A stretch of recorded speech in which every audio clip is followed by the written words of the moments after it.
bat speed training is the only reason I was ever able to play on a Division I team. But I made one massive mistake along the way, and now that my 8-year-old is starting a bat speed program, there's one thing I'm going to do very differently with him that I never did. Because here's the crazy part. That program worked for me. It gave me the bat speed. I hit the ball way harder than I had before I went on the program. But the second a pitcher took away my timing, it was like someone just unplugged all that power. And it took me years to understand why. So in this video, I'm going to show you the mistake that's quietly built into almost every bat speed program and the one rule that we use with my kids to make sure it's never going to happen to them. Now, don't get me wrong here. I don't regret training bat speed for a second. If I hadn't, I never would have played Division I baseball. I just wasn't good enough. But if you look around Major League Baseball today, some of the highest bat speeds belong to guys like Aaron Judge, Shohei Ohtani, Kyle Schwarber, O'Neal Cruz. Bat speed absolutely matters. But here's what nobody ever told me. Bat speed raises your ceiling, but adjustability raises the floor. So bat speed determines how much damage you can do, right? But adjustability determines how much damage you can still do when the pitcher disrupts your timing, which is literally what they're trying to do every single pitch. And looking back, I realized I'd spent years raising my ceiling, but nobody ever taught me how to raise the floor. So the second a pitcher sped me up, slowed me down, threw a good changeup, or landed a nasty slider, all of that power I'd worked hard to build had no way of surviving in the game. So when I finally hung up my cleats for the last time, I made myself a promise that if I ever had kids that wanted to play this game, I was absolutely still going to train bat speed, but I wasn't going to let them make the same mistake I did. I wanted them growing up with multiple ways to still do damage, even when the pitcher was doing everything right and throwing off their timing. So from the time my oldest son was little, we built every bat speed program around one simple rule. Never build power without building adjustability at the same time. So fast forward to a few nights ago. My son's just graduated from high school and he got an invite to play in a West Coast League game, which is mostly a league full of Division I college pitchers and players. And in his second at bat, he gets a low and away changeup and he absolutely hammers it over the right center field wall. Now, when most people watch that swing, they see, oh, wow, he's got a lot of power. But I see something else.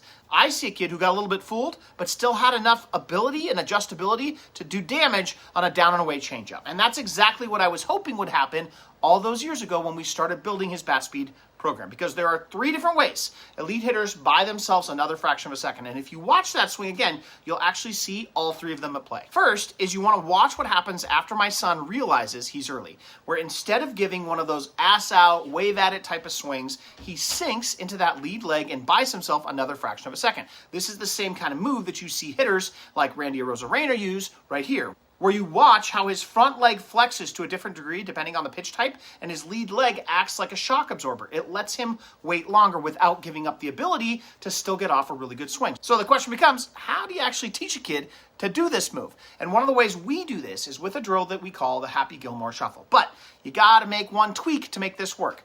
Don't allow them to ever take a pitch, because that aggressive shuffle, it's already going to force the front leg to get into that, like all the weight's on it. We're early, we're all the weight's on the front leg type of position. But then every once in a while, I'll intentionally slow the machine down. I might accidentally bobble the feed, or they'll simply miss time when they start their shuffle. But because taking a pitch isn't an option, their body, it's shuffling, it lands on that front leg, all the weight's drifting forward, and they still have to figure out how to get a good swing off with different levels of adjustability in that lead leg. And over thousands of reps, that front leg starts learning how to buy time instead of panic. And here's my favorite part.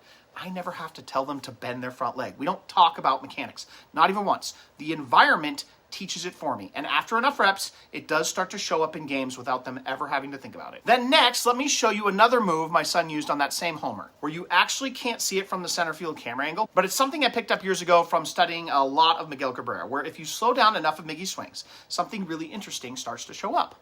On fastballs, his stride tends to be shorter, but when he gets off speed pitches, he actually stays in that back hip a little bit longer, allowing his stride to travel further before his front foot lands. And he's not trying to stay back. He's buying himself another fraction of a second before he has to commit. So when I started building this into my kids' training, and we put them into a situation where they're still not allowed to take, but we start them on their back leg and then change speeds on them constantly and let their bodies figure out how to have adjustability in the back hip a little bit longer whenever the pitch demands it, instead of telling them to stay back, the environment ends up solving that problem for me too, and really helps kids, especially if they identify the pitch as an off-speed pitch early in their stride.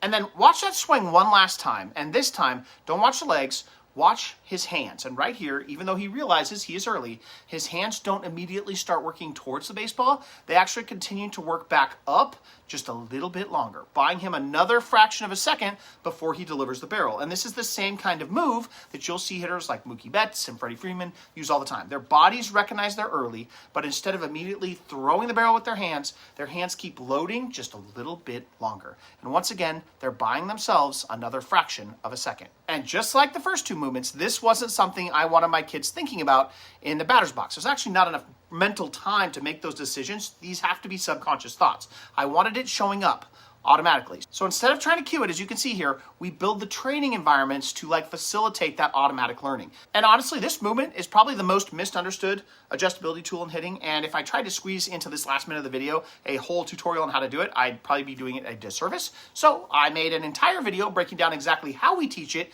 that you can watch right up here.